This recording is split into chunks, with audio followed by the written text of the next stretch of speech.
Hello and welcome to our very first episode of Comundos live sessions. I'm Elena, your host for today. Before we begin, let me give you a brief introduction of who we are. Comundos is a non-profit organization dedicated to fostering connections among communities. Our mission is to promote media literacy and empower young people worldwide through digital storytelling. We use digital stories as a means to enable them raise their voices and address the local or global issues that concern them. For more information about us, you can visit our website at comundos.org or follow us on Facebook and YouTube at Comundos Connecting Communities. Comundos Live Sessions is our new means of communication. Here, young people from all corners of the globe engage in open discussions setting on pressing global issues. We strongly believe that there are so many things we can learn from each other. So let's get started and bring these important topics to the forefront. Today, our topic of discussion revolves around digital rights. In today's interconnected world, where the internet and technology play an ever-expanding role to our lives, understanding and safeguarding our digital rights is more crucial than ever. I'm very excited to be joined by Lina today, a legal expert from Colombia, specializing in digital rights. She holds a prominent role at Charisma, an organization dedicated to ensuring citizens' rights to privacy and digital security. So, without further ado, let's give a warm welcome to Lina. Hello, Lina, and welcome to Comundos Live Sessions. Thank you for joining us today. Hello, Elena. Thank you to you for the invitation. Could you please briefly introduce yourself? My name is Lina Palacios. I'm a lawyer. I am from Colombia, and I work in a civil society organization that is called Charisma Foundation. In Charisma, we work for the promotion and the defense of human rights in digital environments and in the environments or the scenarios that are mediated by digital technologies. So yes, that's me. Yes, today with internet technology being a big part of our lives, it's important, I guess, to protect our digital rights. But what exactly are they? Could you explain us a little bit? Yeah. Well, digital rights actually is the term that is beginning to be used when we start talking about human rights in digital environments and in scenarios mediated by digital technologies. But technically, they are not a new set of rights, like a new thing, but rather the rights that every person has and that we carry reinforced guarantees that recognize the differential impact generated by digital technologies. So the way you live on the internet and the way you exercise your right to, I don't know, freedom of expression is different or on the way you do that in the streets. So it's the same right, but it needs some differential things to be protected. Yeah. It's a significant issue not only for Colombian citizens, but also it's a global issue. Do you have any suggestions or thoughts? What would you not advise, but how can we protect our digital rights as individuals? Maybe what should we have in mind? Well, I think the first step to that is to to run the voice about this kind of rights because it is a starting issue. So people to know about them having rights is important. It's the first step to them to ask for the protection of them. There is a thing that a lot of people is talking about nowadays, and I think, yeah, it is related to digital rights, but it is not the only way. It is the cybersecurity. So when you are online, there are some things related with your security and the security of your rights. To have the conditions to be on the internet or to be online without having different risks that are associated with technologies. So uh, to have like different self-care actions to protect our cybersecurity and to understand what it is and to protect the people that is around you, it is important Mm-hmm. to be safely online, you know. Yeah. Be But careful where we give our personal information, also, maybe. yeah, yeah, this is this kind of self-care practices that has to be taken, and these self-care practices has to be taken having in mind that there are different conditions that affect the way you behave on online and the way others behave with you online. So I am talking about the gender perspective that has to be put in the policies about cybersecurity. So it's different the cybersecurity to a woman, to women in general, and the cybersecurity that has to be taken with men in general. I'm just going to give you an example. Uh-huh. So we are connected. We Most of the global population is connected, but you can be connected for different reasons. And as when you walk out to the street as a woman, you can suffer different things because there are violences that are against us. You know, so Yes. in this kind of countries, as a man, you can be afraid of being robbed, to someone take your positions. But as a woman, you can be afraid of being raped or being killed or being kidnapped. Yeah, there are different risks.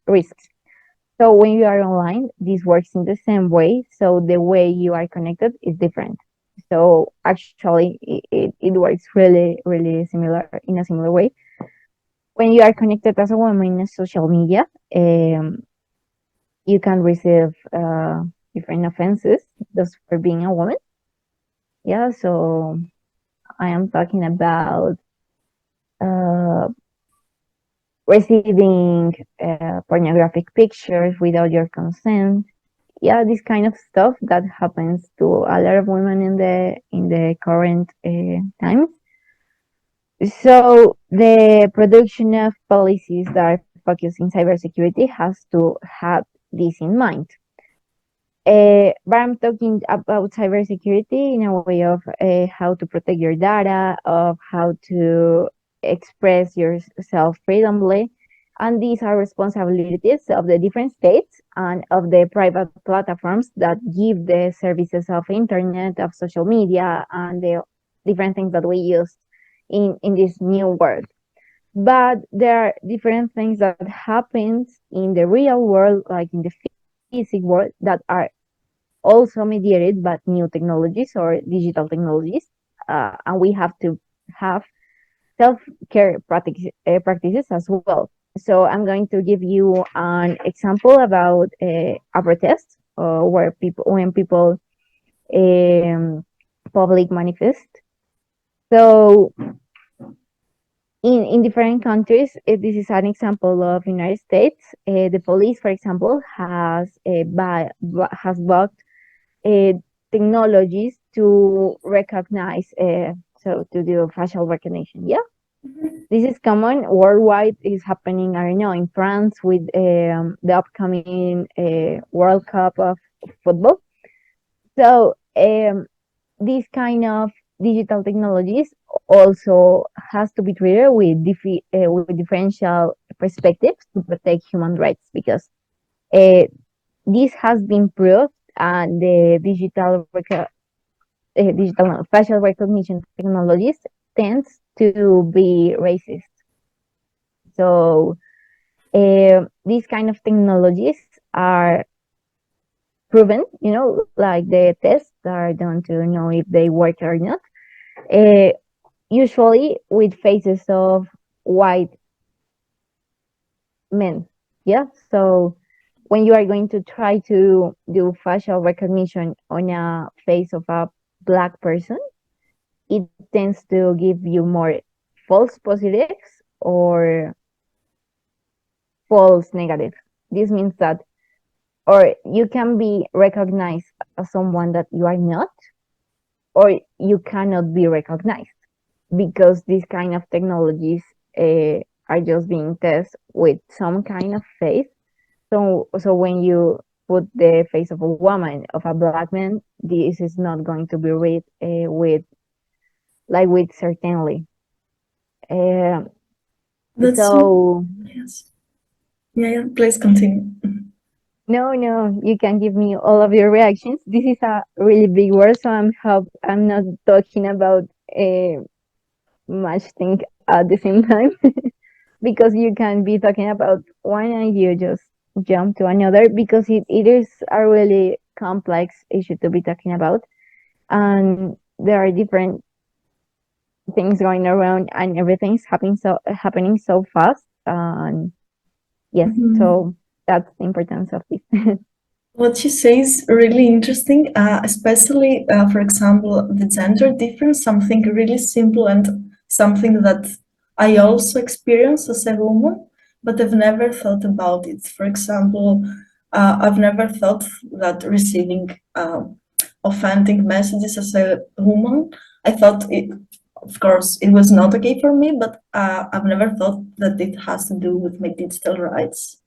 Yes, of course. So the different states, as I told you a few minutes ago, are trying to regulate things that are important in the systems that we have. So they are starting uh, to the economic sector, you know. So they're trying to protect the big enterprises. But so when you talk about cybersecurity, you tend to think about a cyber attack to a big company, you know, and the system of a big company. But the cybersecurity is important too because I don't know if a big company of health is under attack, the health right of a person is being attacked too. And what we are concerned about and what we fight for is that the public policies cover as well the rights of people. So yeah, it is as complex as it is in the real world. For example, talking about gender perspective, this is complex everywhere. In some countries more than in others, but it's something that is recently happening. Um, but but yes, your digital rights are related with the way you live online. It's the same thing.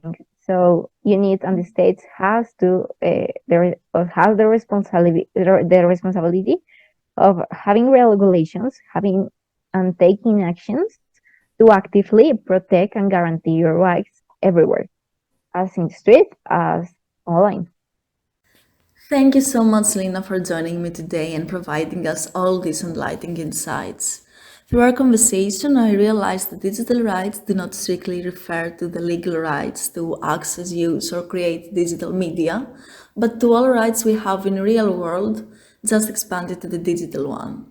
Even though there are some specific self-care practices that can indeed help us protect our digital rights, mostly the ones related to cybersecurity, I agree with you that the burden of responsibility should not fall on the individuals. The digital technologies and the related to them legislations should be created in a way that take into account how different individuals experience the world and protect their human rights. So, thank you again for being here with us today. Thank you, Elena, for having me.